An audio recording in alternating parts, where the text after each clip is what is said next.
Ceci est un livre audio autogénéré par Google. Introduction. Les savoirs relatifs aux forêts et à la foresterie sont à la fois nombreux et encore à développer.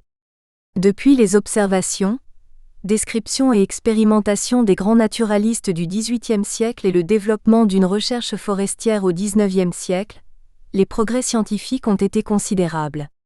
Mais la complexité inhérente aux systèmes biologiques, aux systèmes sociaux et a fortiori à leur interface, renforcée par les changements globaux et l'incertitude qui les accompagnent, fait que des efforts immenses restent à accomplir. Mais où et comment progresser pour contribuer au mieux à l'innovation? Comment développer l'interdisciplinarité? Quelle part lui donner par rapport aux approches disciplinaires? Quelle place offrir aux sciences humaines et sociales par rapport aux sciences de la nature? Les décisions forestières sont prises par les acteurs socio-professionnels dont le savoir technique est fondamental pour l'avenir des forêts et de la foresterie. Celui-ci résulte en partie des observations propres à ces acteurs, en partie des enseignements tirés des progrès de la science. Comment valoriser les innovations techniques imputables aux acteurs eux-mêmes? Comment accélérer le transfert des connaissances de la science vers la pratique? Comment co-construire les pistes de recherche futures de manière à mieux satisfaire les besoins des utilisateurs? Quels verrous lever et quels leviers actionner pour cela? Les savoirs profanes sont de plus en plus considérés à leur juste valeur. L'accès aux ressources alimentaires, médicinales, cosmétiques et le partage des avantages qui en résultent en est une condition qui se met en place dans le cadre du protocole de Nagoya. Dans un autre domaine, la science participative permet également de démultiplier le suivi à long terme des écosystèmes en s'appuyant sur des connaissances répandues dans la société. Comment mieux reconnaître, préserver et stimuler les savoirs profanes? Comment les intégrer avec les connaissances scientifiques et techniques? Les acteurs forestiers ont différents statuts et sont mus par des motivations diverses qui vont des grands enjeux politiques et économiques, jusqu'aux perceptions, représentations et attentes de la société. Ils portent des regards différenciés sur les espaces boisés qu'ils voient tantôt comme un patrimoine, tantôt comme un outil de production de biens, tantôt comme un support de services écologiques, sociaux et culturels. Comment promouvoir dans ces conditions des approches au service d'une véritable gestion durable? Et comment, pour ce faire, réconcilier intérêt public et intérêt privé des personnes physiques et morales? Comment mobiliser les acteurs au travers de leurs différentes motivations? Entre des populations rurales plus ou moins inféodées aux espaces boisés, et des populations urbaines à la recherche de leurs racines ou d'une certaine naturalité, les motivations pour la forêt peuvent varier considérablement. Les usages locaux des premières peuvent s'effectuer en dehors des circuits économiques officiels, tandis que les perceptions des secondes conduisent à des représentations nécessairement idéalisées. Ces caractères informels dans un cas et virtuels dans l'autre rendent délicate la prise en compte des motivations des populations dans les politiques publiques, comme dans les stratégies de gestion. Les grands enjeux relatifs aux forêts et à la foresterie relèvent de plus en plus de problématiques telles que la biodiversité, le climat, l'énergie, l'eau, le territoire, qui viennent se greffer avec plus ou moins de difficulté à la logique économique de la gestion forestière.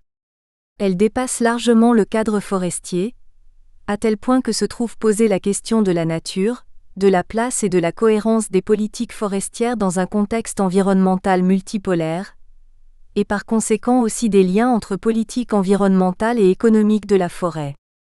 Si l'étude des savoirs sur la forêt et des motivations pour la forêt est intéressante en elle-même, l'analyse croisée entre savoir et motivation est fondamentale pour tracer un chemin d'avenir pour la foresterie et en établir les fondations. Tracer un chemin, c'est décider où l'on va à partir d'un état des lieux et d'éléments de situation. Le savoir influence les motivations, son partage favorise le consensus. Mais il ne dicte pas la décision qui reste subordonnée aux lacunes de la connaissance, à l'impossibilité d'intégrer l'ensemble de ce qu'on connaît, à la complexité, aux incertitudes, à l'imaginaire, aux relations entre acteurs. Quelles relations établir entre décideurs, experts et société? Comment maintenir chacun dans son rôle tout en mettant en place des repères communs?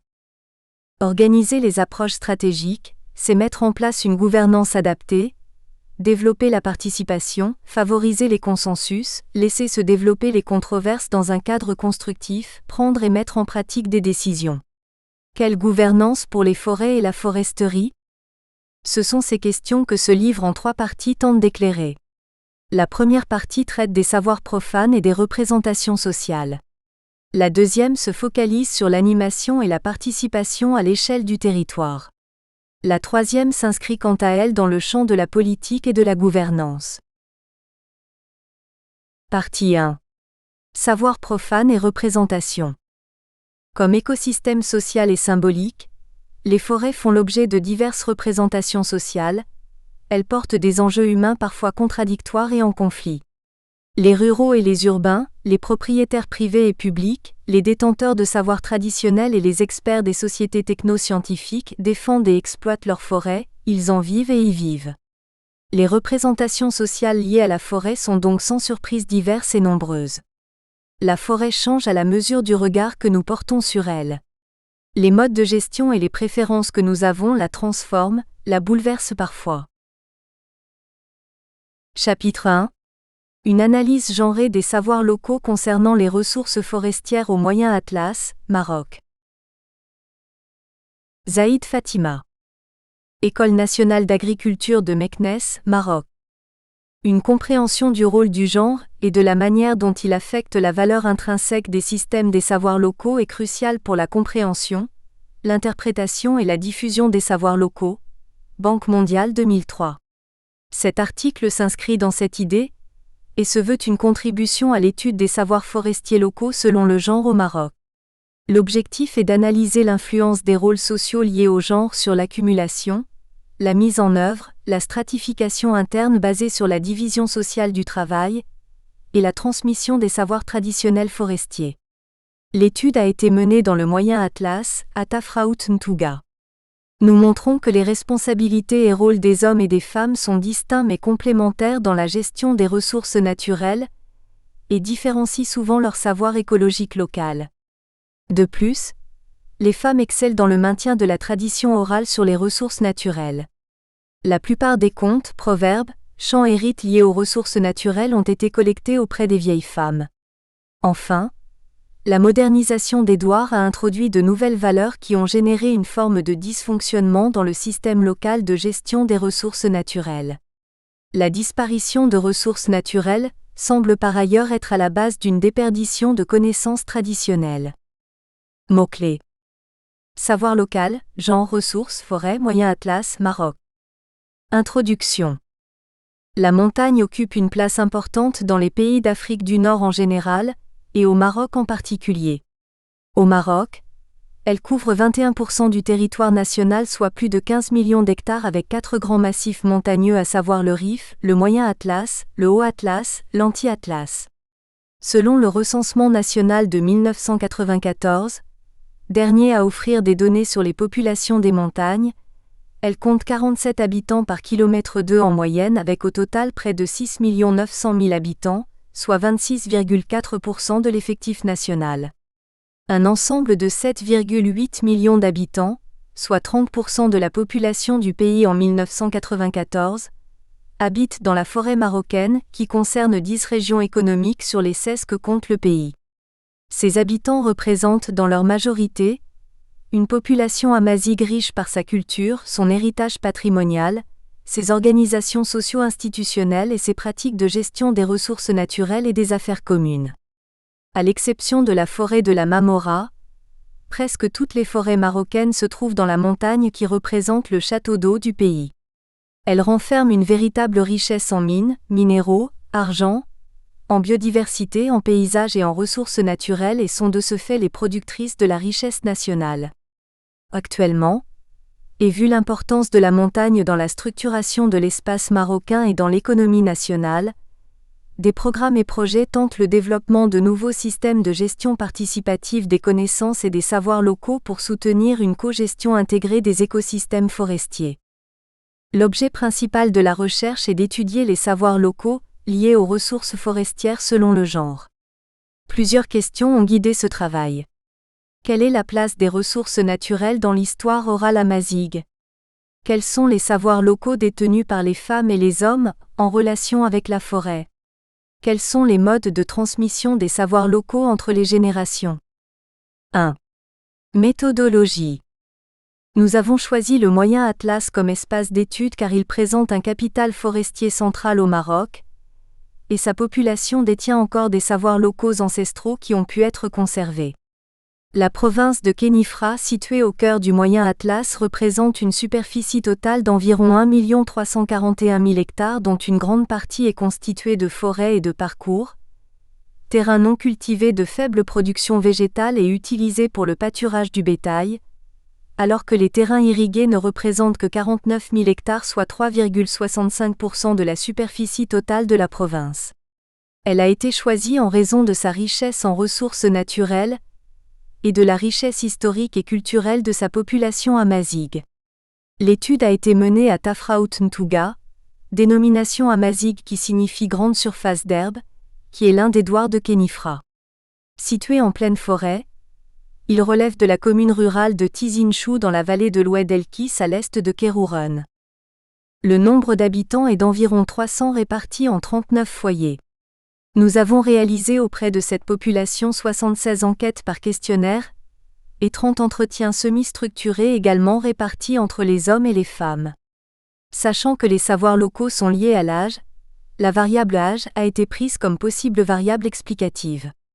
Hormis ce critère, l'échantillonnage est globalement aléatoire non probabiliste.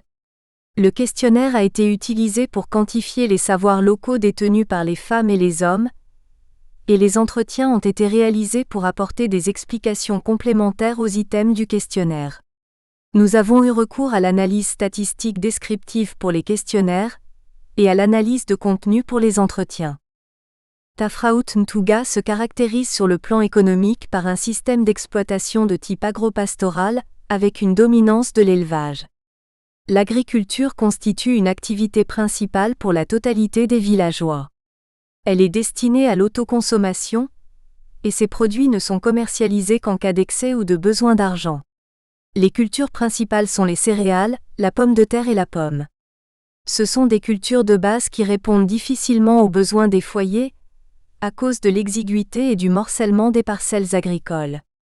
L'élevage intervient comme importante source de revenus et pour répondre aux besoins de la famille. Ces revenus sont dépensés au souk de Kérouren pour l'achat de l'alimentation générale.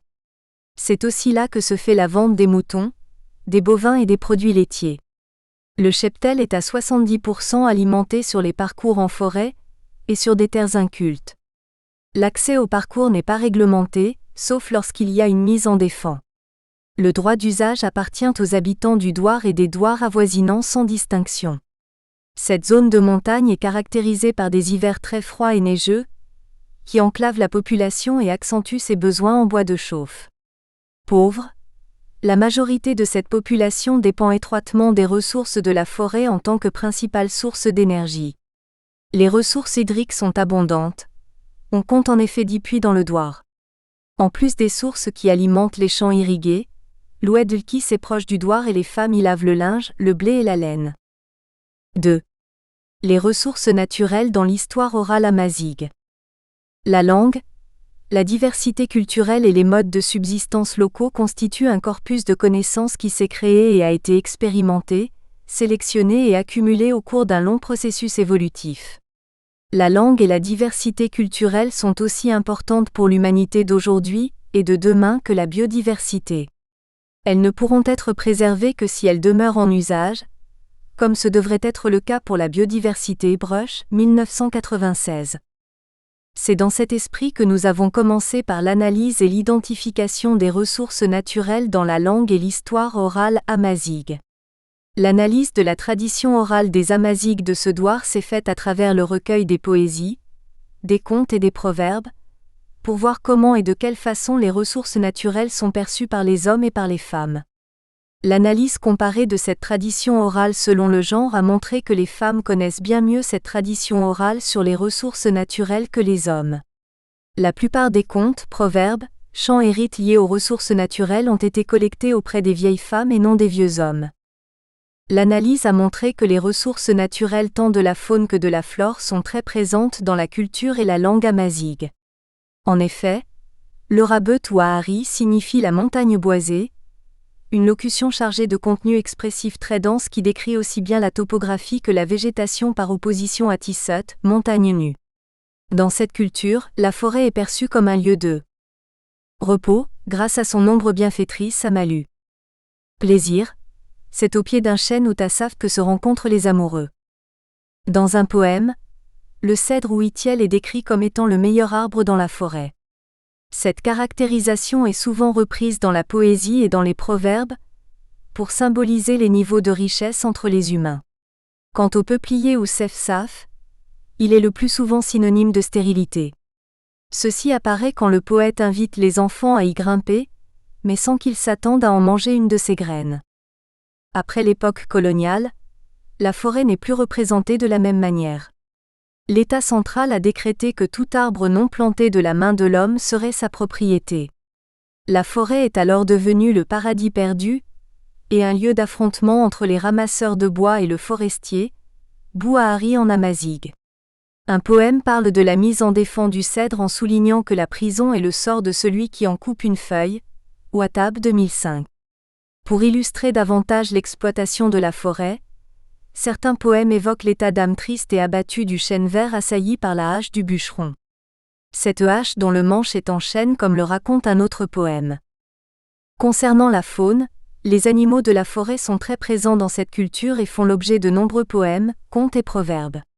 Les oiseaux sont utilisés le plus souvent comme symbole. Le corbeau à Akar est associé à l'inutilité dans un poème où l'on reproche au chasseur le fait de le tuer au lieu de le laisser vivre.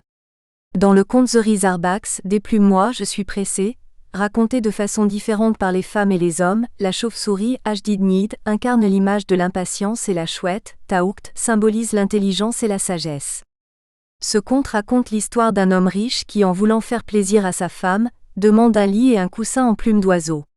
Il a donc convoqué ces derniers pour une réunion de déplumage l'après-midi. Mais avant l'heure fixée, la chauve-souris s'est présentée très pressée en demandant de la déplumer. « Déplume-moi, je suis pressée. » Le conte raconte que c'est grâce à ce geste pressé de la chauve-souris que tous les autres oiseaux ont échappé au déplumage. La fin du conte contient une connotation dévalorisante de la femme car la chouette a terminé ses pensées en disant « À force de vouloir faire plaisir à sa femme, on devient une femme », sens dépréciatif signifiant une faiblesse de personnalité et dans la prise de décision. Dans les contes collectés, les animaux ont des voix et des vies sociales qui traduisent les vies réelles des femmes et des hommes dans ces espaces et dans cette culture. Ces contes s'inscrivent dans une lointaine époque où hommes et bêtes parlaient. Un autre exemple est celui de la chouette qui s'est mariée à l'aigle. Celui-ci la gâte en lui apportant de la viande chaque jour. Un jour, elle voit un autre oiseau qui s'appelle Amou. Séduite par sa beauté, elle quitte son mari pour aller vivre avec lui. Mais sa vie conjugale ne lui donne pas le bonheur car son nouveau mari ne lui apporte que les déchets des proies. Elle monte alors dans un arbre et crie avec toute la tristesse de ses émois « Ô premier mari chéri !» Un autre héros des contes dans l'histoire orale de Sedouar est le renard ou Houchen, qui évoque l'intelligence maléfique. Connu pour sa malice et ses ruses, il finit toujours par mal tomber. Dans les contes, il est connu comme Ami Ali, oncle Ali. Une de ses histoires avec le hérisson a donné naissance au proverbe suivant qui veut dire que malgré son intelligence, le renard a été piégé à l'intérieur de son propre jardin par le hérisson. La Yatachu ou Shen Aliktum se Jajoubir. Le lion fait aussi l'objet de poèmes. Il symbolise la peur et le pouvoir. La dégradation de la forêt est souvent liée à son extinction. Sa présence dans la forêt la protège des exploitants. Selon Ouattab, 2005, un poème raconte que le lion a demandé à la forêt de passer un accord avec lui pour se protéger mutuellement. Ainsi parla le lion à la forêt. « Accepte-moi, je veillerai sur toi. Entre nous régnera bonne entente, protège-moi. À mon tour, je te protégerai. Jamais le bûcheron n'entrera chez toi. » L'eau en tant que ressource est très présente dans la poésie amazigh et souvent représentée comme source de vie, de verdure et de bien-être. Dans un poème, la cherté du prix du blé est expliquée par la rareté de l'eau. Les sources d'eau sont le plus souvent évoquées comme un capital économique et social important car la possession de riches sources dans un champ permet d'assurer de bonnes récoltes. Les ressources naturelles sont fortement présentes dans la tradition orale des villageois. Cela illustre le lien avec la nature que l'homme ambitionne de maîtriser, de dominer pour sa sécurité et son équilibre. On retrouve des symboles sous forme de lignes et de points appliqués sur les objets usuels ou gravés sur le corps humain, sous forme de tatouages. 3 champs de création ont été repérés dans ce village, figure 1. Figure 1. Tatouages, artisanat et motifs décoratifs des plafonds illustrant symboliquement la relation de la population avec les ressources naturelles. Les couleurs sont inspirées de la nature.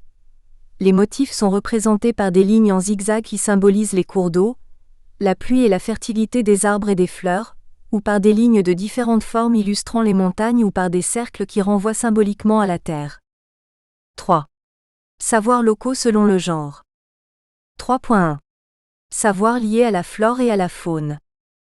Sollicités pour citer toutes les essences qu'ils connaissent, les villageois ont identifié 82 espèces forestières arborées, arbustives et herbacées ainsi que leur usage pour le chauffage, l'artisanat, le fourrage ou la médecine traditionnelle. Ils ont aussi listé 32 espèces d'animaux. Ces listes constituent un inventaire de la flore et de la faune.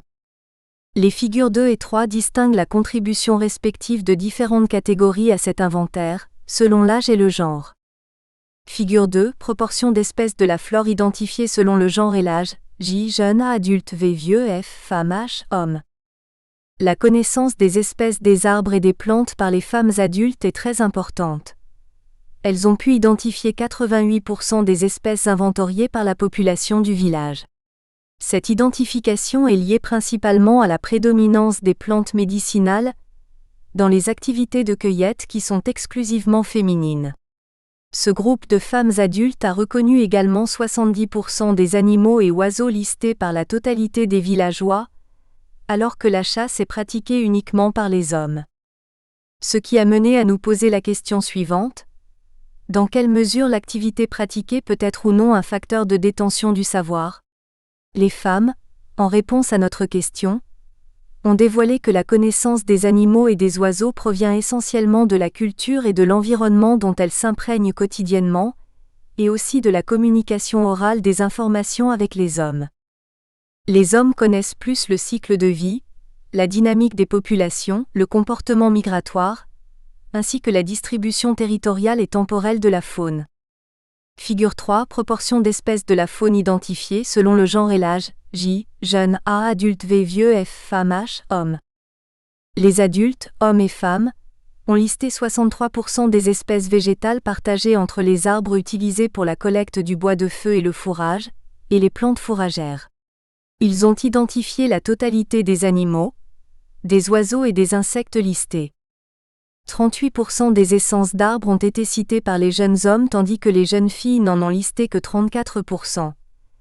Cette différence résulte du fait que la connaissance des plantes fourragères, y compris les arbres, est d'importance pour les jeunes hommes qui se chargent habituellement du gardiennage des troupeaux. Parmi les 32 espèces végétales listées, les filles en ont identifié 20 tandis que les garçons en ont cité 12. Cette connaissance est liée à la pratique de la médecine traditionnelle et à la cueillette des plantes aromatiques et médicinales par les femmes. Les hommes comme les femmes ont des connaissances spécifiques relatives à certains éléments de la flore et de la faune, selon les activités quotidiennes et saisonnières de chacun. La connaissance des espèces et des pratiques est souvent liée aux activités exercées. Les responsabilités et les rôles distincts mais complémentaires des hommes et des femmes dans la gestion des ressources naturelles différencient souvent leur savoir local. 3.2. Savoir lié aux espèces fourragères. Le chêne occupe une place prépondérante parmi les arbres fourragers, qui forment l'aliment de prédilection des animaux. Le thuya et le caroubier mâle viennent après le chêne. Les déclarations des hommes concernant le chêne et le thuya s'accordent avec celles des femmes. Toutefois, les hommes ont affirmé qu'ils utilisaient le caroubier spécialement pour les bovins et le genévrier pour les ovins et les caprins, en plus du lentisque mentionné comme source fourragère spécifique aux caprins.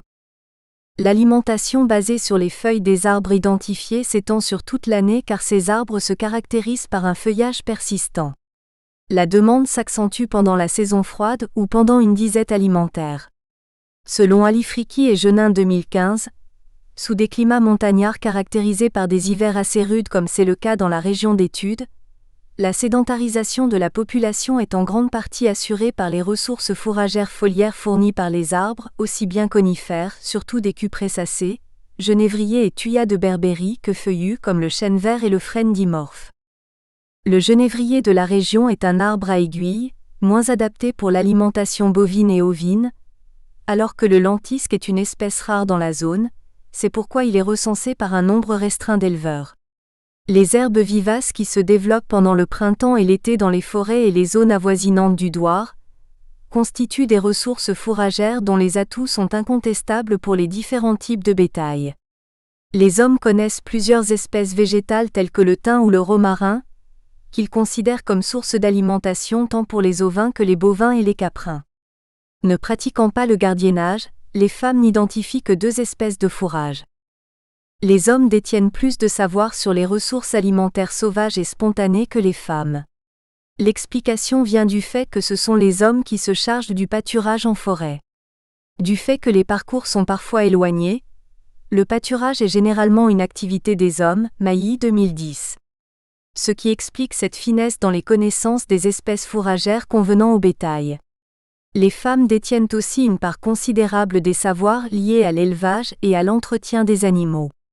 Elles s'occupent en effet du troupeau mis en stabulation pendant la période hivernale ou lorsque les hommes sont absents. Ceci nous permet d'avancer que les connaissances en la matière sont généralisées, et la population locale détient des savoirs qui ne sont pas forcément liés aux activités qu'elle assure et dont elle est responsable. 3.3. Savoirs liés aux espèces disparues. Les éleveurs regrettent la disparition de 2 espèces fourragères sauvages, à savoir la luzerne naturelle et la germandrée ou touffe-telba. La première a été recensée par 47% des hommes et 18% des femmes, alors que la deuxième a été mentionnée par 18% des hommes et 5% des femmes. D'après eux, la sécheresse et le surpâturage sont les principales causes de la disparition de ces 2 plantes depuis les années 80, Mailly 2010.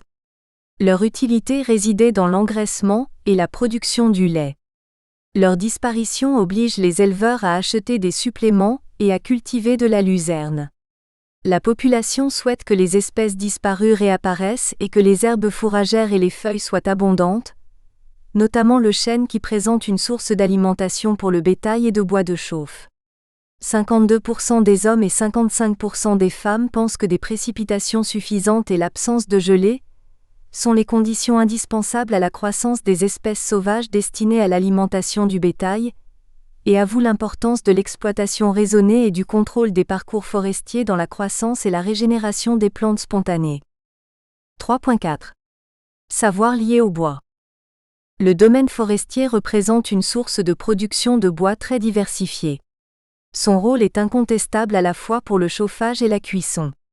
Parmi les arbres présents dans la forêt située autour du Douar étudié, plusieurs espèces ont été citées par les hommes et les femmes.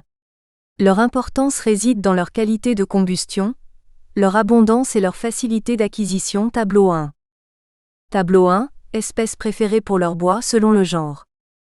Le chêne est classé par 97% des hommes et 81% des femmes comme la ressource combustible la plus répandue, pour assurer la fonction de chauffage et la préparation des repas.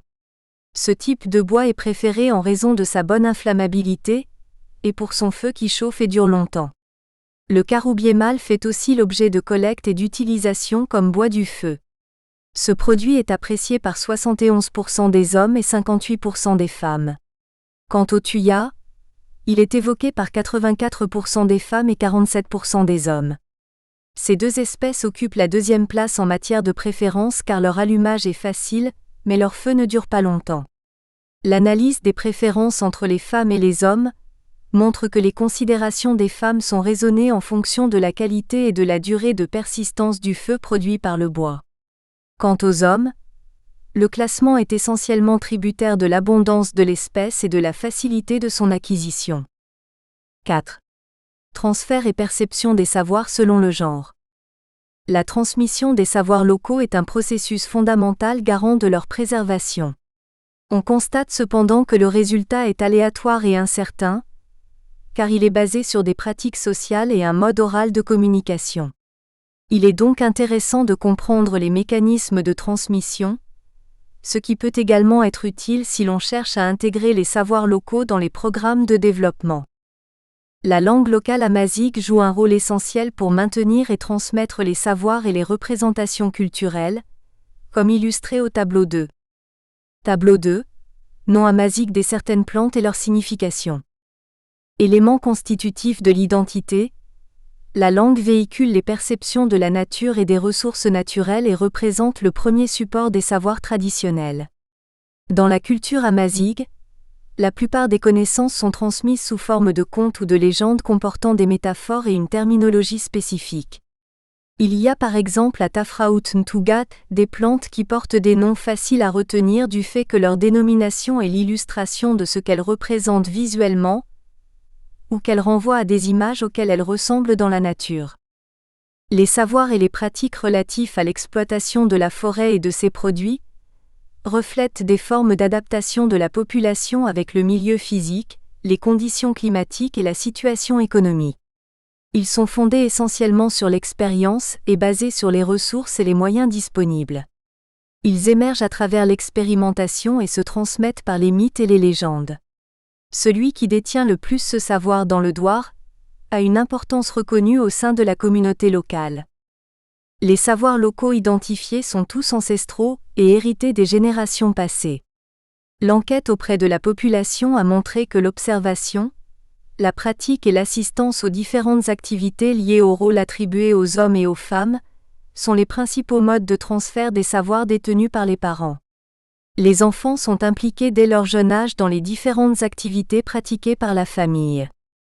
L'apprentissage des activités de reproduction telles que la préparation des repas, la tapisserie à usage du foyer, la médecine traditionnelle, le ménage, est confié aux mères qui livrent ces savoirs aux filles pour les aider dans la réalisation des activités dont elles sont responsables et aussi pour les préparer au mariage et à leur vie future.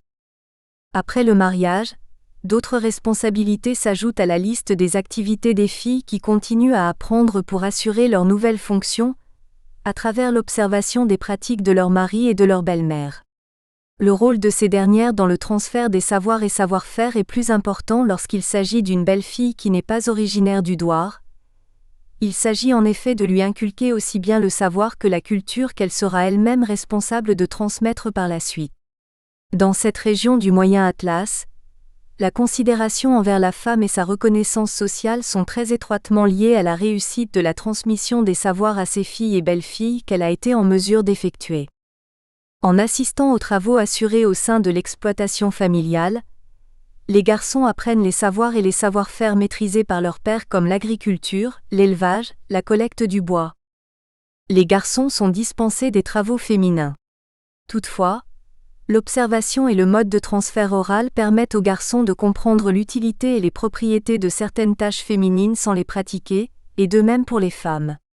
La satisfaction des femmes et des hommes enquêtés concernant l'utilité de ces savoirs pour les jeunes d'aujourd'hui n'est pas identique. En effet, 79% des femmes et 58% des hommes pensent que les jeunes continuent à utiliser les savoirs locaux pour gérer leurs activités quotidiennes. Pour ces personnes, ces savoirs restent indispensables pour se maintenir et persister dans cet espace marqué par la fragilité, la vulnérabilité et de nombreuses difficultés. Les personnes qui pensent le contraire affirment que les jeunes ont développé un sentiment d'insatisfaction vis-à-vis de l'utilité des savoirs locaux, qu'ils jugent peu utiles dans leur vie. Pour les personnes qui jugent que les savoirs restent utiles, les techniques adoptées et héritées des anciens en matière d'élevage, d'agriculture, de médecine sont compatibles avec la nature, les conditions climatiques et les ressources naturelles disponibles. Selon les personnes qui rejettent ces savoirs, ces derniers représentent un frein pour l'introduction de nouvelles technologies.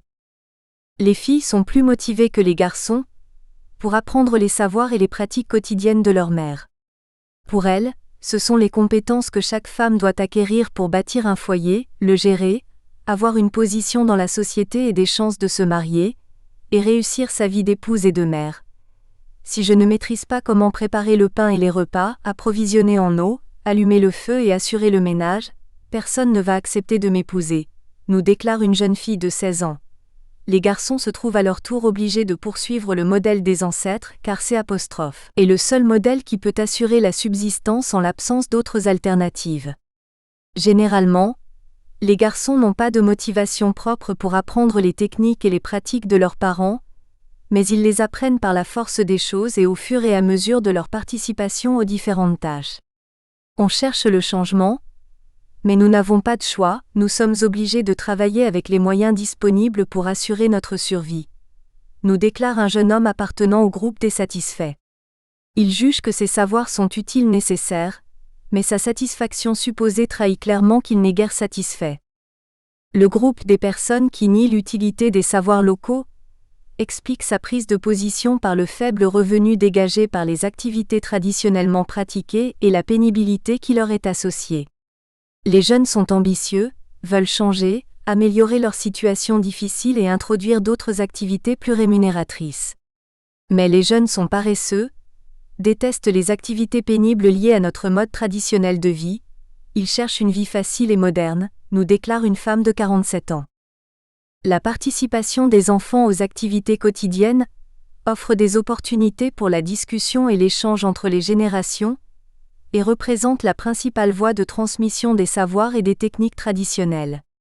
L'apprentissage et la maîtrise des travaux socialement définis comme étant féminins deviennent des obligations sociales pour celles-ci. Quant aux hommes, le fait de continuer les mêmes activités que leur père constitue une solution provisoire en l'absence d'autres alternatives. Les nouvelles technologies, téléphones portables, téléviseurs ou paraboles, et la modernisation de leur mode de vie peuvent mettre les savoirs locaux en péril, mais la pauvreté et le manque de moyens favorisent le maintien et la persistance de ce patrimoine. Presque toutes les femmes, 95%, comptent transmettre leurs connaissances à leurs filles pour les aider aussi à se maintenir dans ces sociétés où la maîtrise des travaux ménagers est une obligation et une condition de réussite pour les filles. 3/4, 76% des hommes enquêtés reconnaissent la faisabilité des techniques traditionnellement pratiquées dans leur système d'activité, arrêt de labour, collecte du bois ou pâturage. Ils veulent les inculquer à leurs fils pour qu'ils prennent la relève et développent à leur tour ce système. Toutefois, l'introduction de l'innovation, le changement de système de vie et l'orientation vers la scolarisation sont des désirs déclarés par un pourcentage considérable des hommes. Ils souhaitent à leurs enfants un mode de vie plus facile, avec des activités plus rentables et moins pénibles que celles qu'ils ont connues. L'ouverture de ce système à l'économie de marché a introduit inévitablement de nouvelles valeurs telles que la recherche du profit ou l'individualisme, qui ne coïncident pas toujours avec les valeurs traditionnelles telles que la recherche de la vertu, mais qui se juxtaposent à elles et créent une forme de dysfonctionnement dans le système local de gestion des ressources naturelles. Ce nouveau système tendra davantage à exploiter les ressources et à dévaloriser tout ce qui ne s'inscrit pas dans le modèle de vie souhaité. Un grand nombre d'habitants interviewés à Tafraout Ntuga hésitaient même à expliquer leur méthode de gestion des ressources naturelles, par crainte d'être considérés comme ignorants ou déconnectés du monde moderne. On assiste ici et de façon claire à une forme d'auto-dévalorisation des savoirs traditionnels que les habitants eux-mêmes considèrent comme des sous-savoirs par rapport à un savoir perçu comme moderne. Ceci corrobore largement les résultats d'Arunote 2006, qui confirment que la transformation socio-économique entraînée par l'entrée dans l'économie de marché et la sédentarisation contribue à l'érosion des savoirs autochtones. Il a constaté que les Moken, tribus nomades de Thaïlande, observent et adoptent les modes de consommation des personnes venues de l'extérieur, le personnel du parc voisin et les touristes, ce qui ne fait qu'accentuer l'érosion de leur mode de vie traditionnel et des savoirs autochtones accumulés et pratiqués depuis des centaines d'années. L'analyse de ce qui précède nous permet d'avancer que la transmission des savoirs locaux est assurée par la pratique, par l'observation et par le récit, chansons, mythes, leçons. Il existe en réalité un double niveau de transmission, dans le temps et dans l'espace. La transmission dans le temps est liée à la diffusion de toute une culture d'une génération à une autre, et la transmission dans l'espace est liée à l'échange de savoirs entre des personnes de la même famille. L'échange des savoirs dépasse aussi le cercle familial pour devenir une affaire collective. En effet, Chez les femmes, l'apprentissage le plus intensif semble se faire lors des sorties en forêt en groupe, pour la recherche du bois et pour la cueillette de plantes médicinales ou de champignons. Les femmes les plus âgées donnent au passage des explications qui retombent en cascade vers les plus jeunes.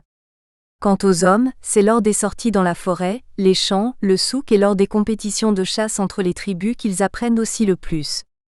La conservation des savoirs forestiers locaux suppose donc une transmission et une réutilisation active permanente de ces deux niveaux, horizontal et vertical. Ces résultats mériteraient d'être discutés et d'être comparés avec ceux d'autres études réalisées sur la même thématique au Maroc et ailleurs. Cependant, la rareté des études selon la dimension du genre, fort présente dans cette contribution, a limité malheureusement cette comparaison. Conclusion. L'intégration des savoirs locaux dans les programmes de développement durable revêt un caractère déterminant car la disparition des ressources naturelles pourrait engendrer une érosion culturelle et une déperdition des connaissances traditionnelles. Et c'est en respectant la culture et les droits fonciers des peuples autochtones que la biodiversité de la planète pourrait être réellement protégée. Sonsac, 2002. La relation forte qui lie les femmes et les hommes aux ressources naturelles se manifeste clairement dans leur vie culturelle et prend une place importante dans leurs contes, leurs poèmes, leurs chants, leurs dessins et leurs tatouages. Il est clair que les savoirs sont importants dans la vie de ces populations, malgré la vitesse accrue de la dégradation de ceux-ci. Les sauvegarder nécessite donc de leur donner une autre vie en les développant par l'introduction des savoirs techniques. À ce propos, les projets intégrés de développement durable visant la préservation des ressources naturelles, la biodiversité et la durabilité doivent prendre en compte non seulement les aspects de reboisement mais introduire aussi une revalorisation des savoirs locaux, les développer, leur apporter des éléments plus techniques. Il ne s'agit pas simplement de transmettre des savoirs figés, car ces savoirs sont dynamiques et se mélangent en permanence avec des savoirs venus de l'extérieur. Il s'agit plutôt de développer des activités génératrices de revenus basées sur les savoirs locaux, et de trouver des mécanismes pour les inscrire dans les pratiques et les savoirs humains universels à l'instar du patrimoine mondial ou des produits de terroir.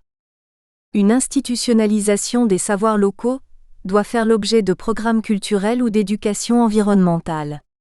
Leur conservation et leur préservation supposent une transmission et une réutilisation active, permanente et fluide entre les générations, entre les femmes et les hommes et encore plus entre les savoirs techniques et scientifiques.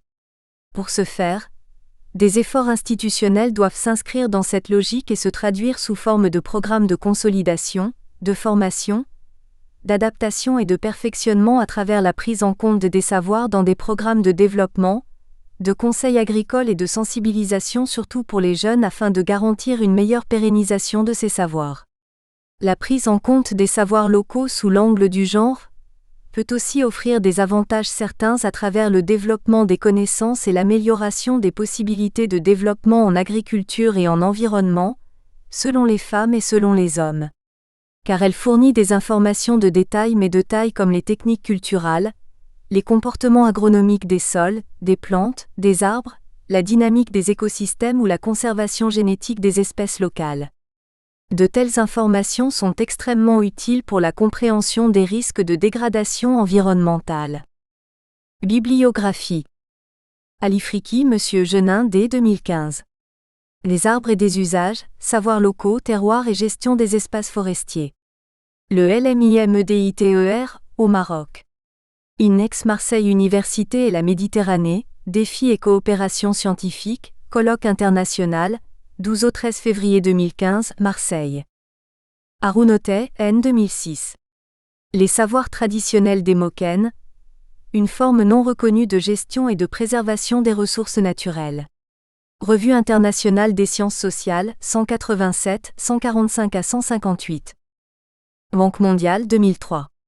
Femmes et savoirs locaux, une perspective sud-sud. Note CA Banque mondiale 63. Brush SB 1996. Whose knowledge, whose gen, whose rights. In Brush SB Stabinski D. ed. Valuing local knowledge, indigenous people and intellectual property rights. Island Press, Covelo, California 3-21. Mailly K. 2010. Savoirs locaux, genre et ressources forestières au Moyen Atlas, K. de Douar Mamar. Mémoire de 3e cycle en agronomie, ingénierie de développement, École nationale d'agriculture de Meknès, Meknès. Ouattab, S. 2005. Étude des savoirs écologiques locaux selon le genre dans la forêt de Kérouren et la vallée de Draa. Mémoire de diplôme des études supérieures approfondies, Femmes et développement, Université Maï Ismaïl, Faculté des lettres et sciences humaines de Meknès, Meknès. Sonsac, S. 2002. Gestion des ressources naturelles dans une perspective culturelle et spirituelle. IN, Groupe ethnique en Thaïlande et gestion des ressources naturelles, colloque transculturel, 18 au 19 décembre 2002, Bangkok. Chapitre 2. Des savoirs locaux, et une gestion communautaire à valoriser. Le cas de la forêt d'Arganier d'Essaouira au Maroc. Aziz Larbi. École nationale d'agriculture de Meknès, Maroc.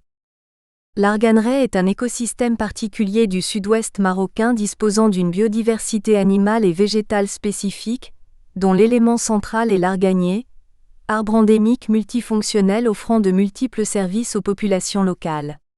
Il constitue l'élément central du système agroforestier local, et a configuré et rythmé la vie des populations. Celles-ci, disposant de nombreux droits d'usage au niveau de la forêt d'Arganier, ont mis au point une gestion communautaire régulant l'accès et le contrôle aux ressources.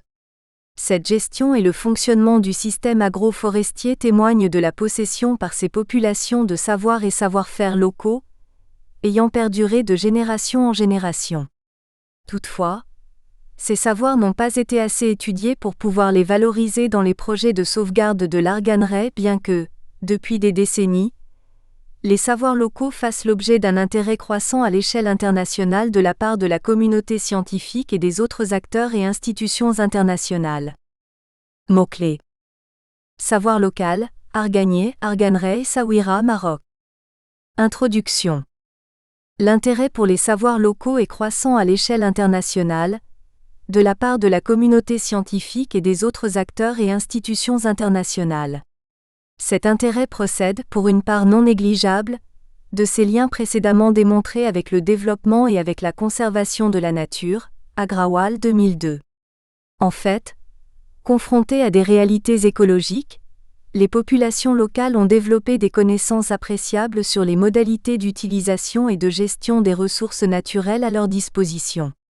C'est le cas des populations vivant dans l'Arganrais marocaine, qui ont toujours utilisé les ressources que leur offre cet écosystème.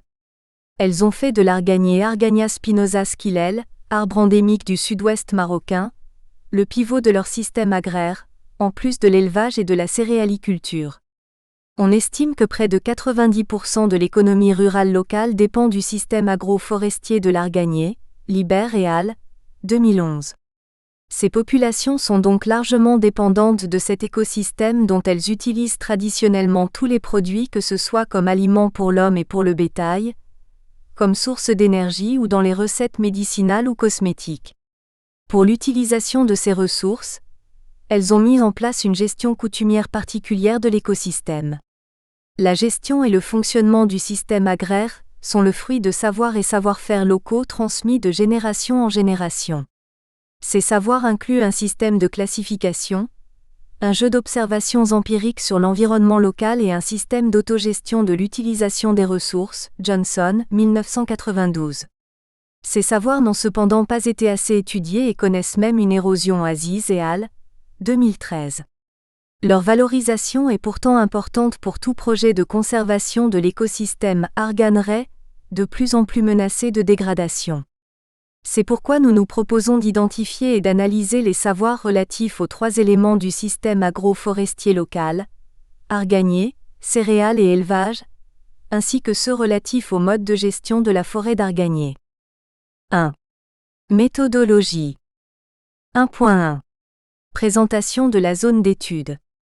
Notre objectif est de relever des savoirs et des modes de vie originaux peu érodés, et des formes d'adaptation socialement et historiquement liées à cet écosystème. C'est pourquoi nous avons choisi de mener notre recherche dans la région d'Essaouira où l'Arganier constitue la première essence forestière et couvre une superficie d'environ 136 430 hectares, soit près de 20% de la couverture nationale de l'Arganeraie, Shriki et al. 2003. Dans cette zone, la forêt d'Arganier est caractérisée par une végétation dense, un bon état de développement de l'arbre et une vigueur de l'espèce, ce qui lui confère d'être classé parmi l'aire centrale de l'Arganier, Miri et al. 1998. La population locale est encore très dépendante de cette forêt et dispose en conséquence de savoirs que nous ne pouvons pas trouver ailleurs, là où l'Arganeraie est plus dégradée. C'est une zone montagneuse accidentée au sud et dominée au nord par des microplaines entrecoupées de collines. Elle est caractérisée par la rareté des précipitations, qui la classe parmi les zones semi-arides du pays. Les surfaces pluviales sont prédominantes et représentent plus de 98% de la surface agricole utile. Compte tenu de ces conditions, les cultures pratiquées sont principalement les céréales dominées par l'orge. Le système de production animale est caractérisé par une conduite d'élevage traditionnelle avec une dominance des caprins, suivie des ovins et des bovins. Les sources principales d'alimentation du bétail sont les parcours et la forêt. Dans son ensemble, le système de production locale reste vivrier. Pour circonscrire davantage notre étude, nous avons choisi de travailler sur 2 communes rurales, Agué et Tizi. Au niveau de cette dernière, la superficie de la forêt est plus importante, soit 6 350 hectares contre 3 928 hectares à Agué. Les coopératives féminines d'extraction de l'huile d'argan et les dynamiques socio-économiques qu'elles ont engendrées sont plus développées à Tizi qu'à Agué. 1.2. Les outils d'investigation et les méthodes d'analyse. Pour la collecte des données, nous avons utilisé les outils de l'ethnologue. Il s'agit d'observation, de déambulation, de participation à la vie d'un espace au quotidien, d'entretien informel ou formel sous une forme semi-directive. Au total, nous avons enquêté auprès de 110 personnes, 49 femmes et 61 hommes, relevant des 2 communes. Comme les savoirs ne sont pas séparés du faire et se manifestent dans des actes, Dupré 1991, nous avons eu recours à l'observation participant. Ainsi, en plus de l'observation des actes relatifs au savoir actionnable Mormon 2007, détenus par les populations, nous avons observé les différences entre les arbres se trouvant dans la forêt et ceux poussant sur les terres privées, la différence entre ceux d'Agué et ceux de Tizi. Nous avons également observé le comportement du troupeau à l'égard des arganiers. Pour l'analyse des données collectées, nous avons utilisé 3 méthodes complémentaires, l'analyse descriptive, l'analyse de contenu et l'analyse comparative. Nous ne nous sommes pas limités à la description des savoirs locaux, mais les avons analysés et les avons comparés aux savoirs scientifiques. Nous avons également comparé les résultats entre les 2 communes, et au sein de chaque commune, nous avons identifié et caractérisé les détenteurs de ces savoirs. 2.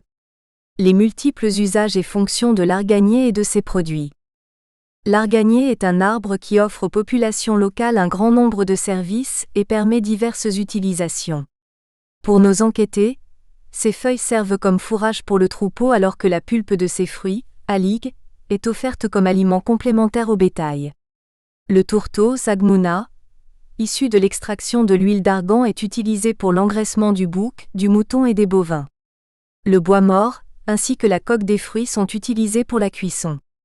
Dans le passé, le bois était employé pour la construction des toits ou pour la fabrication de l'arère.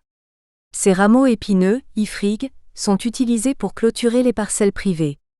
À partir des amandes de ces fruits, on extrait l'huile d'argan qui fait actuellement la renommée de cet arbre et qui est convoitée sur le marché national et international. Depuis longtemps, elle est consommée par la population sous différentes formes, soit brute comme élément indispensable au petit déjeuner, soit comme ingrédient de base pour préparer des plats locaux.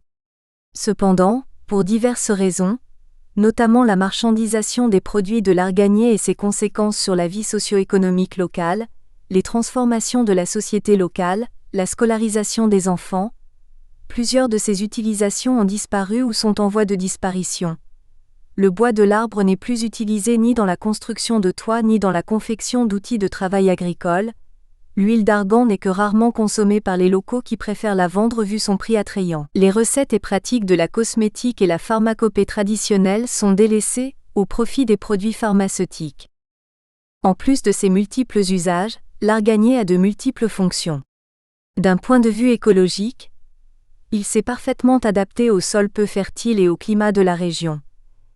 Il est ainsi considéré comme un arbre idéal pour lutter contre l'érosion et la désertification qui menacent le sud-ouest marocain. Sa capacité à puiser l'eau en profondeur lui permet de résister aux périodes de sécheresse prolongées et aux effets desséchants du vent. Sur le plan social, l'histoire de l'homme et celle de l'arganier sont intimement liées. L'arbre a toujours façonné non seulement le pays et les paysages, mais également la vie quotidienne des populations locales. Il a ainsi permis la sédentarisation de l'homme, devenu éleveur et agriculteur, assurant sa nourriture et sa protection. Noëm 2005. Plus qu'un végétal, c'est un être sacré, purificateur et il fait partie des rites et croyances des populations Marnia, 1995, Noëm 2005, Simnel et al., 2009, El Arous et al., 2012. En fait, la relation de la population locale à l'arganier dépasse le simple niveau d'un produit de consommation courante puisqu'il est là pour guérir, pour purifier, pour son statut sacré ou comme élément des festivités locales, Noëm 2005. Pour la population enquêtée, l'huile d'argan présente des vertus et intérêts nombreux pour la santé humaine et animale. Elle a renseigné un certain nombre de cas auxquels les produits de l'arganier, en l'occurrence l'huile, portaient remède. Les recettes et pratiques de la pharmacopée traditionnelle sont utilisées pour guérir divers maux et maladies. Pour lutter contre le rhume chez l'enfant, contre le froid, contre la fièvre, pour augmenter l'immunité chez l'enfant, pour guérir des boutons apparaissant sur le corps ou sur le visage, ou pour remédier aux problèmes de chevelure. D'autres recettes sont aussi utilisées pour lutter contre certains maux chez le bétail. Guérir les problèmes locaux de la peau chez la vache, repousse de la toison, éliminer des boutons sur la langue de la vache, traiter les mammites chez la vache ou lutter contre les parasites chez la vache et la brebis. D'autre part, la relation de la population à l'arganier se décline sur le registre d'un code essentiellement rituel et symbolique, Marnia, 1995. En effet, dans les deux communes étudiées, il existe des arganiers sacralisés par la population et sous lesquels les femmes préparent à manger, chantent, font des offrandes ou demandent remède. Personne ne touche aux branches et aux fruits de ces arbres. C'est le cas d'Argan, Sidi Jaafar, Lala Tagouramt et Sidi Mohamed Dou respectivement au Douar el-Kas, et Ali Watman et El Kazé à Agué. Et à Tidzi se trouvent d'autres arbres comme Argan Lala Abouche ou Argan Trouba, situés près du Douar des Ahmed Oumed. L'arganier semble jouir de certaines qualités surnaturelles, lorsqu'il remplit la fonction symbolique d'un pouvoir surnaturel de fécondité et de protection contre le mal menaçant la santé des populations ou du troupeau et menaçant les récoltes. Il est aussi présent dans les rites institutionnels au sens de Goffman, 1968, lors des activités festives. C'est particulièrement le cas lors des festivités du mariage durant lesquelles il est médiateur pour la consolidation des relations sociales entre les familles, et en même temps symbole de l'appartenance de la mariée à la zone de l'arganeraie. Actuellement, ces pratiques ne perdurent que par endroits parce qu'elles sont de plus en plus délaissées par les nouvelles générations qui n'adhèrent plus à ces croyances. Nous assistons alors à une désacralisation de l'arbre, encouragée par les nouvelles mutations socio-économiques que connaît la zone. 3. Savoir relatif à la conduite de l'arganier. 3.1. Les exigences pédoclimatiques. Pour la population, l'eau est un facteur important pour une bonne production chez l'arganier. Tous s'accordent à affirmer que la production de l'arbre est fonction des précipitations. Si l'arbre en reçoit de bonnes quantités, il donnera de très bons rendements. Pour les locaux, les pluies les plus favorables sont celles d'octobre et de façon générale celles d'avant floraison. Mais ils n'irriguent jamais l'arganier car pour eux, les arbres sont nombreux et l'eau est une ressource rare dans la région. Les précipitations moyennes annuelles sont comprises entre 150 et 300 mm. Par rapport à la température, la plupart des enquêtés affirment que l'arganier craint le froid et préfère des températures plus clémentes.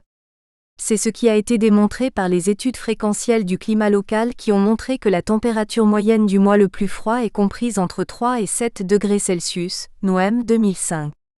Pour les locaux, c'est un arbre qui résiste à la sécheresse et aux conditions climatiques difficiles. Il perd totalement son feuillage pendant les périodes de sécheresse, mais il peut rester vivant jusqu'à 10 ans dans de pareilles conditions, disent-ils. Sur le plan pédologique, Plus des 3/4 des enquêtés affirment que l'arganier n'a aucune exigence par rapport au type du sol, bien qu'ils craignent, notent certains, les sols sablonneux. C'est ce qu'ont montré aussi Boudy, 1952, et Thierry, 1987. Pour d'autres enquêtés, l'arganier n'a aucune exigence et ils disent proverbialement que tout est de Dieu. Il a seulement besoin d'être protégé durant 3 mois de l'année correspondant à la période de la mise en défense coutumière de la forêt. 3.2. La conduite technique. Pour nos interviewés, l'arganier est un arbre qui pousse seul et entre en production seul, ne nécessitant aucune intervention jusqu'à ce que le fruit tombe au sol et qu'il soit récolté.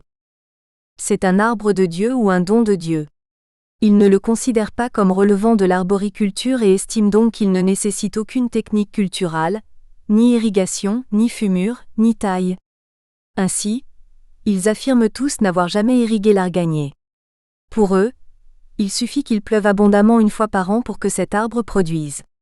C'est un arbre qui résiste au stress hydrique étant donné que ses racines peuvent chercher l'eau en profondeur. Sur les parcelles privées, melk, sous les arganiers, la population s'adonne à un ensemble de pratiques culturales au profit des céréales, particulièrement l'orge, et des légumineuses. Ces pratiques profitent indirectement aux arbres. En fait, lorsque la population laboure ses parcelles, elle sait que ce travail du sol profite à l'arganier puisque l'eau s'infiltre plus facilement là où le sol a été travaillé. Par contre, aucun travail de sol n'est pratiqué au niveau de la forêt. Le sol y est donc plus compact et l'eau ne s'y infiltre que difficilement, provoquant une production plus faible de l'arganier. En outre, les parcelles labourées bénéficient de l'apport de fumier. Les arganiers plantés sur ces parcelles produisent des fruits de plus gros calibre.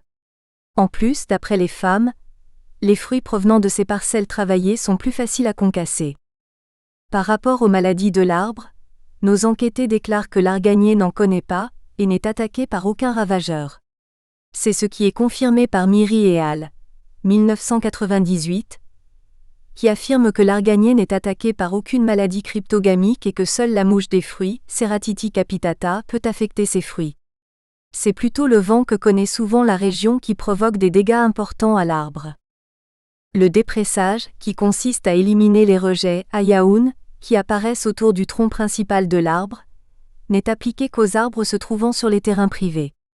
Son intérêt, selon la population, est de favoriser la croissance de l'arbre en hauteur, d'améliorer son rendement en facilitant l'infiltration de l'eau vers les racines et la collecte des fruits qui tombent sous l'arbre. Par conséquent, les arbres se trouvant sur les parcelles privées sont mieux entretenus que ceux situés en forêt. Ceci s'observe plus à Agé qu'à Tizi où les espaces forestiers sont plus importants. 3.3. La régénération. Parmi les personnes enquêtées rares sont celles qui ont essayé de planter des arganiers, bien qu'elles disposent de connaissances en matière de régénération de l'arbre. En effet, la majorité estime que les fruits qui ne sont pas collectés dans la forêt finissent par pousser seuls. Certaines personnes affirment cependant qu'il est possible de planter l'arganier, puisque sa régénération a réussi ailleurs dans d'autres zones de l'arganeraie. En fait, sur le plan technique, il a été démontré que l'arganier peut se régénérer par semis, Noem et Chaussode, 1992, Noem, 1994. Par ailleurs, les enquêtés affirment que l'arganier nécessite plusieurs années pour entrer en production. La moitié des personnes interrogées a situé la durée de cette entrée en production à 10 ans, alors que pour un tiers d'entre elles, cette durée peut atteindre 25 ans ou plus. Benismail 2007 va dans ce sens lorsqu'il indique que l'arganier, à l'état non cultivé, accuse une entrée en production très tardive. Ce savoir est détenu principalement par les hommes, les plus âgés en général, puisque ce sont eux qui fréquentent le plus la forêt pour le pâturage.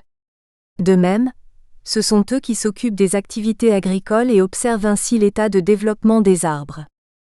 La régénération par semis reste le mode le plus cité par nos enquêtés bien qu'ils ne la pratiquent pas. Il suffit pour obtenir des plants de semer la noix d'argan, de la couvrir de fumier et de l'irriguer. Certains ajoutent qu'afin de faciliter et d'accélérer la germination de la graine, il faut pratiquer une cicatrice au niveau de la noix, la scarification chez les agronomes, car la coque du fruit est très dure et nécessite une longue durée pour s'imbiber, s'adoucir puis germer. Certains précisent qu'il faut tremper les graines dans de l'eau jusqu'à leur germination puis les semer.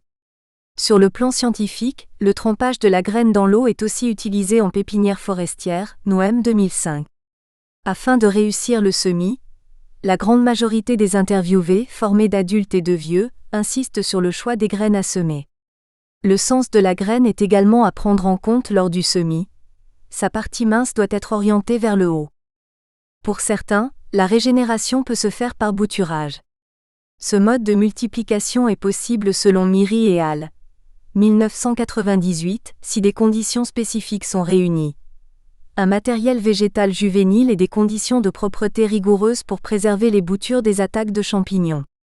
D'autres informateurs ont observé que l'arganier se régénère naturellement par la néoformation de pousses à partir des racines d'un autre arbre à condition que l'eau soit disponible. Pour les techniciens, c'est la régénération par drageonnage. Ceci témoigne de l'ouverture des savoirs locaux sur des savoirs exogènes. 3.4. Les rendements de l'arbre. Selon la population, le rendement de l'arbre est soumis à des fluctuations en fonction des conditions climatiques et de la nature de l'arbre, son type, son âge. Le rendement par an et par ménage diffère d'une commune à l'autre et au sein de la même commune, d'une famille à l'autre. D'autre part, selon les enquêtés, la morphologie de l'arbre ainsi que sa production diffère si l'arbre est sur une propriété privée, melk, ou s'il se trouve en forêt. D'un point de vue morphologique, l'arganier melk a l'allure d'un grand arbre. En général, sa couronne est bien développée et son tronc est vigoureux. Alors que les arganiers forêt ne sont pas entretenus. Ainsi, pour plus des 3/4 des interrogés, les arganiers melk produisent mieux que ceux de la forêt car ils se trouvent sur un sol labouré et bénéficient du fumier apporté aux cultures pratiquées sous les arbres. Leurs fruits sont plus gros avec une pulpe plus épaisse et les amandes ont un calibre supérieur. 3.5. La gestion communautaire. Depuis fort longtemps, les populations locales ont mis au point une gestion coutumière régulant l'accès et le contrôle des ressources de la forêt d'arganier. Et c'est principalement cette gestion, selon nos enquêtés, qui est à la base de la préservation de la forêt d'arganier. La principale forme de cette gestion reste l'agdal, qui signifie en amazigh l'interdiction. Dans son sens général, l'agdal désigne un mode d'appropriation et de gestion de la terre en bien commun mis en œuvre par une institution locale réglementant l'accès à un territoire et aux ressources qu'il renferme. C'est un concept socio-spatial englobant à la fois un territoire, des ressources, des règles et des institutions permettant d'en réguler l'accès et l'usage, Cordier et Genin 2008. Il consiste en l'instauration de mises en défense temporaires définissant l'alternance de périodes d'ouverture et de fermeture du territoire pour des ayants droit bien identifiés, associés à diverses règles d'usage. Il concerne dans la majorité des forêts marocaines, la gestion de l'herbe et du pâturage, mais dans certains cas il s'applique à l'arbre et réglemente l'accès et l'usage des forêts, Auclair 2005. C'est le cas de l'agdal dans l'Arganrais, qui correspond à la période de mise en défense coutumière et saisonnière de la forêt, période pendant laquelle le pâturage et la collecte à la fois de bois et de fruits d'arganier sont interdits. Son principe consiste à fermer la forêt aux activités pastorales avant la collecte des fruits. Cette pratique coutumière vient compléter et raffiner la loi forestière. Elle permet d'articuler, dans le temps et dans l'espace, les principaux usages des forêts d'arganier selon le cycle de fructification de l'arbre en conciliant l'intérêt des ayants droit au pâturage, fraction, tribu, et celui des ayants droit à la récolte des fruits, famille et lignage, Simnel et al. 2009. D'après nos enquêtés, l'organisation de l'agdal est mise sur pied de la même façon depuis toujours. Au niveau de chaque village, douar, chacun possède une parcelle dans la forêt avoisinante sur laquelle il pratique son droit de collecte de fruits et dans laquelle il fait paître son cheptel hors période d'agdal. Cette propriété est bien reconnue à travers des limites qui tracent des frontières entre les différentes parcelles. Le concept de propriété commune s'applique bien ici parce que les ressources sont ouvertes à un groupe défini d'usagers interdépendants, qui fixe des règles d'utilisation et limite l'accès des usagers non membres, CEBI 2008. Dans la forêt, les frontières entre les parcelles sont formées par des amas de pierres dont personne ne peut changer la position car ils ont une valeur symbolique importante. Ceci montre que les règles de gestion des ressources naturelles ont ici un soubassement religieux, bien qu'il ne soit pas le seul. En fait, la vision du monde conditionne les significations données aux observations de l'environnement, Perkes, 1999. Précisons enfin que légalement personne n'a le droit de clôturer sa parcelle, ce qui est différent de sa limitation comme indiqué ci-dessus, parce que cette propriété se limite au droit de collecte. Elle ne porte pas sur le foncier ou sur l'arbre qui reste domaniaux. Chaque constat de coupe ou de clôture est sanctionné par un procès-verbal établi par le forestier. Le début de la période de l'Agdal est officiellement déclaré au souk vers la mi-mai par un crieur, Béra, sur instruction du caïd. La fermeture de la forêt est alors décrétée pour une période de 3 à 4 mois. Toutefois, si le début de la période d'Agdal est déclaré officiellement, sa fin n'est pas décrétée de la même manière. L'information passe seulement de bouche à oreille, une fois que tous les ayants droit ont collecté leurs fruits. La mise en défense de la forêt prend alors fin implicitement, et les activités de pâturage reprennent.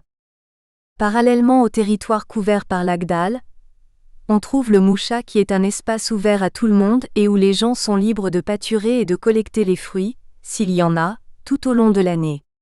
Il représente des zones de parcours collectifs sacrifiées par la population dans l'objectif d'en préserver d'autres, surtout pendant l'Agdal, Bejbouji et Al. 2013. Par conséquent, les arganiers qui s'y trouvent sont plus chétifs et plus dégradés que ceux de l'Agdal, car les caprins y grimpent pour en consommer les feuilles. L'Agdal joue donc un rôle important dans la conservation de l'arganier puisque pendant cette période, il y a diminution de la pression pastorale sur la forêt et réduction de la coupe du bois. Ainsi, au-delà de la simple organisation de la collecte, nous constatons qu'il s'agit ici d'un système de gestion des ressources qui suppose une compréhension des processus écologiques et des relations fonctionnelles entre l'arganier, le troupeau, à qui on interdit l'accès pendant l'Agdal pour éviter la consommation de la production et celle des fleurs en formation qui seront à la base de la prochaine fructification, et l'écosystème dans son ensemble. Dans ce sens, un villageois précise que l'Agdal est une période de maturation du fruit de l'année en cours et de formation du fruit de l'année prochaine. C'est donc une période pendant laquelle deux productions réussissent. 4. Savoir relatif à la conduite de la céréaliculture. Si l'arganier est le pivot du système agraire local et la principale source de revenus des populations locales, les céréales constituent le second maillon de ce système. Les céréales les plus cultivées dans la zone d'étude sont l'orge, le blé et le maïs. L'orge demeure en superficie la culture la plus importante avec en moyenne 50 à 70% de la superficie cultivée. Culture de base pour les locaux, elle s'adapte selon eux le mieux aux conditions pédoclimatiques locales. Elle est utilisée pour l'alimentation humaine, ou comme supplémentation pour le troupeau. Nos enquêtés apprécient plus la paille de l'orge que celle du blé, car la digestion de la première est plus facile pour l'animal que celle de la deuxième. Toutefois, le rendement reste faible et varie en fonction des conditions climatiques et du précédent cultural. Selon la population locale, si l'orge se succède à lui-même sur une même parcelle, le rendement sera faible, c'est pourquoi on évite la monoculture. Alors qu'on obtient de bons rendements si l'orge entre en rotation avec le maïs qui bénéficie d'un soin particulier et profite aussi à l'orge. C'est d'ailleurs la rotation la plus pratiquée par la majorité des agriculteurs des deux communes. Un premier travail du sol se fait au mois de février. 15 jours après, on fait un deuxième labour, on couvre le sol avec du fumier et on sème le maïs en ligne. Certains n'apportent pas de fumier et sèment directement. Selon nos interviewés, l'installation de cette culture ne peut avoir lieu qu'au début du mois de janvier agricole, du fait qu'elle ne réussit qu'après la fin de la période du grand froid. Étant donné qu'il craint aussi les sols calcaires, bayada, le semis sur ces sols peut être parfois reporté jusqu'au février agricole. Le semis se fait soigneusement, graine par graine en ligne et non pas à la volée comme c'est le cas pour l'orge. L'espacement entre graines doit être de 60 cm. Un mois à 1 mois et demi après le semis, on réalise un travail du sol entre les lignes pour éliminer les mauvaises herbes. C'est le sarclage, tari, qui se fait à l'aide de l'arère tracté par un âne pour éviter d'endommager la culture. Après la germination et quand la tige atteint une hauteur de 15 cm, il faut retourner et buter le sol autour des plantules du maïs. Quant au blé, il est cultivé après les premières pluies, c'est-à-dire au début du mois de décembre agricole après que la période de grand froid, l'Iali, soit passée. Pour les locaux, le blé est plus sensible à la sécheresse que l'orge et exige un sol bien travaillé, plat et vaste. C'est pourquoi la superficie qui lui est consacrée demeure faible étant donné la topographie montagneuse de la zone. La production reste faible et destinée à l'autoconsommation. 5. Savoir relatif à la conduite du troupeau. Dans l'Arganrais, et particulièrement sur notre terrain d'étude, l'élevage a toujours constitué un élément important du système agraire local au point que l'effectif du troupeau a toujours forgé le statut social d'une personne, Faouzi 2003. Au niveau des 2 communes étudiées, l'élevage est mixte, ovin, caprin et bovin, mais à dominante de caprin à Tizi, alors qu'à Aguet il est à dominante d'ovin. Cette différence est surtout due au fait que Tizi possède une densité et une superficie de forêt d'arganier plus importante que celle d'Aguet. Elle offre un bon pâturage pour les caprins qui arrivent à grimper sur l'arganier. En outre, le relief de la première commune est plus accidenté et les caprins peuvent s'y adapter mieux que les ovins. L'effectif des bovins est très réduit, ne dépassant pas une moyenne de 2 vaches, de race locale, par foyer. Au niveau des 2 communes, le troupeau est la propriété des éleveurs locaux. On n'y observe pas la présence de grands troupeaux pouvant appartenir à des gens aisés vivant en ville comme c'est le cas au sud de l'Arganrais. La conduite du troupeau est assurée par tous les membres de la famille. Les femmes font pâturer le bétail dans les endroits les plus proches comme les champs ou le mouchat à accent circonflexe. Les enfants sont traditionnellement également en charge du pâturage, mais actuellement la majorité d'entre eux refusent cette activité du fait de sa pénibilité, et en raison de leur scolarisation qui devient de plus en plus fréquente. Par ailleurs, les modes locaux de pâturage sont multiples, fonction de l'espace où paître et de la période de l'année. La forêt d'arganier reste le lieu de pâturage le plus fréquenté. En été, l'accès à la forêt devient interdit, période de l'Agdal qui coïncide avec la période des moissons, et le troupeau est alors orienté vers les chaumes de l'orge ou vers les mouchats, ce qui témoigne d'une gestion communautaire raisonnée des ressources et de l'espace. Le printemps, lorsque la strate herbacée est abondante, les ovins et les bovins pâturent dans la forêt ou le mouchat à accent circonflexe. De juin à août, ils sont orientés vers les chaumes alors que pendant le reste de l'année, les éleveurs ont recours à la paille, à la pulpe d'arganier, à l'IG, et au tourteau d'arganier, Zagmouna, découlant de l'extraction de l'huile d'argan. Ils peuvent également ajouter du son et du maïs comme suppléments alimentaires, en cas d'engraissement. Pour nos enquêtés, ces éléments doivent être introduits progressivement dans la ration alimentaire pour éviter de causer des troubles gastriques chez l'animal. Selon eux, la Zagmouna est utile pour les animaux puisqu'elle leur procure viande et sang. En fait, selon Fela Zarouk et al. 1987, la pulpe des fruits d'arganier constitue une source de nourriture équilibrée pour les animaux. Elle contient 20% de sucre, 13% de cellulose, 6% de protéines et 2% de matières grasses. Séchée, elle constitue un excellent fourrage pour le bétail. L'estimation de la valeur fourragère de cette pulpe a montré que 100 kg de pulpe séchée correspond à 85 kg d'orge, Cendray, 1957. En raison de sa valeur nutritive, les commerçants de bétail savent si une bête l'a consommée ou pas, juste en observant l'arrière de l'oreille de l'animal. Les caprins, quant à eux, sont généralement capables de grimper sur l'arganier et basent l'essentiel de leur alimentation sur ce fourrage suspendu, et ce, spécialement en l'absence de strates herbacées. Toutefois, toutes les chèvres ne sont pas grimpeuses et douées de cette capacité très recherchée par les éleveurs locaux. Les gens expérimentés ou les grands éleveurs arrivent à les reconnaître facilement. Elles ont une robe brillante, ne sont pas attaquées par les parasites puisqu'elles s'alimentent de l'arganier. Leurs sabots sont petits et leurs membres sont minces avec des poils courts. S'agissant de la santé des animaux, nos enquêtés affirment que les produits pharmaceutiques sont rarement utilisés. Si l'animal perd ses poils à cause d'une blessure, on lui masse la partie blessée avec de l'huile d'argan et la peau repousse. D'autre part, la population enquêtée a mentionné un certain nombre de cas pour lesquels les produits de l'arganier, en l'occurrence l'huile, étaient des remèdes. 6. L'extraction de l'huile d'argan, un savoir au féminin. Les amandons des fruits de l'arganier sont à la base de la préparation de l'huile d'argan qui est devenue très convoitée sur les marchés national et international. Depuis longtemps, elle est consommée par la population sous différentes formes, soit brute comme élément indispensable au petit déjeuner, soit comme ingrédient de base pour préparer des plats locaux. Cette extraction de l'huile est une affaire de femmes, disent les locaux. Ce sont elles qui détiennent ce savoir qui se transmet de mère en fille par l'observation, l'imitation et l'apprentissage progressif et qui forge l'identité et l'appartenance de la femme au terroir. Le processus traditionnel d'extraction de l'huile s'appuie sur les étapes suivantes: la collecte de fruits, le dépulpage, le concassage, la mouture, la torréfaction et le malaxage. Nos enquêtés ont affirmé que ces étapes d'extraction sont laborieuses et éprouvantes physiquement.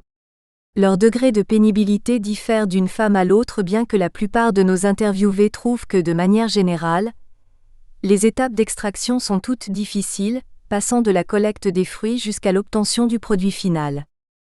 Récemment, et parallèlement au procédé traditionnel d'extraction de l'huile d'argan, de nombreuses coopératives féminines d'extraction de l'huile, créées à partir de la fin des années 1990, ont opté pour la mécanisation du procédé de production de cette huile. La machine a alors remplacé la femme dans toutes les étapes d'extraction sauf celle du concassage. Cette mécanisation a des conséquences positives et négatives. Elle a en effet permis des gains notables: produire plus et dans un moindre temps, allonger la durée de conservation de l'huile et améliorer sa qualité. Mais elle risque aussi d'être à l'origine de l'érosion du savoir féminin se rapportant aux étapes ayant été mécanisées. D'un autre côté, les adhérentes à ces coopératives ont acquis de nouveaux savoirs relatifs à l'utilisation et l'entretien des machines et à la gestion de la coopérative. Ces savoirs ont été acquis lors des sessions de formation et lors des séances de démonstration qui leur ont été prodiguées par certains chercheurs ou organismes de développement. Conclusion. L'ensemble des savoirs écologiques identifiés renvoie à une richesse des ressources intellectuelles et pratiques de la population malgré la disparition des formes institutionnelles traditionnelles, la GEMA, qui encadraient ces savoirs. La gestion de l'espace reflète aussi une connaissance fine de l'écosystème et des relations entre ses différentes composantes. Le système de gestion des ressources naturelles au niveau de l'Arganray étudié montre que la population dispose d'une compréhension des processus écologiques et des relations fonctionnelles, Berkes, 1999, au sein de cet écosystème. L'institution de l'AGDAL traduit, au-delà de la recherche des fruits, la garantie de la fructification de l'année suivante et le renouvellement de la strate herbacée à travers l'interdiction du pâturage. Cette gestion communautaire traduit aussi la mise en place d'un jeu de règles d'usage et de codes de relations sociales qui règlent l'accès et le contrôle des ressources. Ces règles instaurées auparavant par des institutions sociales traditionnelles continuent encore à encadrer les droits et devoirs des populations et à régir les interactions entre les membres de celles-ci. L'utilisation, le contrôle, gardiennage et surveillance par les ayants droit pendant la période de l'AGDAL, l'arbitrage par des membres de la population ou par les autorités administratives compétentes en cas de conflit grave, et les sanctions par l'ascension sociale ou par les autorités administratives compétentes, restent les principes de base bien qu'implicites de ces règles d'accès et d'utilisation de cette ressource commune qu'est la forêt d'Arganier. Par ailleurs, les savoirs locaux identifiés sont distribués entre les membres de la société en fonction de l'âge, de la fonction, éleveur ou agriculteur, et du sexe, les hommes pour les savoirs techniques et les femmes pour le savoir d'extraction de l'huile. Ils sont transmis entre générations, de parents à enfants, mais aussi entre pères au souk ou sur les champs. En outre, ces savoirs ne sont pas figés mais ils sont évolutifs et se reconstruisent, comme ils sont ouverts aux savoirs exogènes, cas des femmes des coopératives quant à l'utilisation des machines. En fait, les membres de la société locale, de par leur multi-appartenance, importent et incorporent des informations d'origine extérieure dans le système de pensée et de réflexion des réseaux locaux, Daré, 1999. Ce qui fait que cette activité de connaissance est une activité sociale et collective. Cependant, nombre de ces savoirs sont en train de disparaître suite aux changements socio-économiques que connaît la zone et qui sont en rapport avec la marchandisation des produits de l'Arganier et avec l'ouverture de la population aux produits modernes de consommation, de cosmétiques, pharmaceutiques et autres, Aziz et al. 2013. En effet, suite à la flambée des prix de l'huile d'argan, les coopératives féminines d'extraction de l'huile ont opté pour la mécanisation du processus d'extraction, ce qui a entraîné la disparition des savoirs locaux relatifs aux étapes d'extraction traditionnelles. Or, il est actuellement reconnu que la protection des savoirs locaux fait partie des stratégies pour le développement durable et la conservation de la biodiversité, Rouet et Nakashima, 2005, conformément à l'article 8J de la Convention pour la diversité biologique. Mais pour le moment, ces savoirs ne bénéficient pas encore de l'intérêt qui doit leur être accordé. Et les coopératives d'argan ne cherchent qu'à produire plus pour pouvoir répondre aux demandes en huile de plus en plus importantes. Par conséquent, la machine qui soulage le travail des femmes et permet de produire plus en moins de temps, gagne davantage de terrain entraînant l'érosion du savoir relatif à l'extraction manuelle de l'huile. En outre, on assiste à un accroissement de la distance physique et symbolique entre les femmes des coopératives et l'arganier puisqu'elles sont à longueur de journée en train de concasser les noix au sein des coopératives et ne sont plus en contact avec l'arbre. Autrefois elles partaient chercher les noix et s'adonnaient à des pratiques rituelles. La logique marchande l'emporte alors sur la logique socioculturelle et écologique.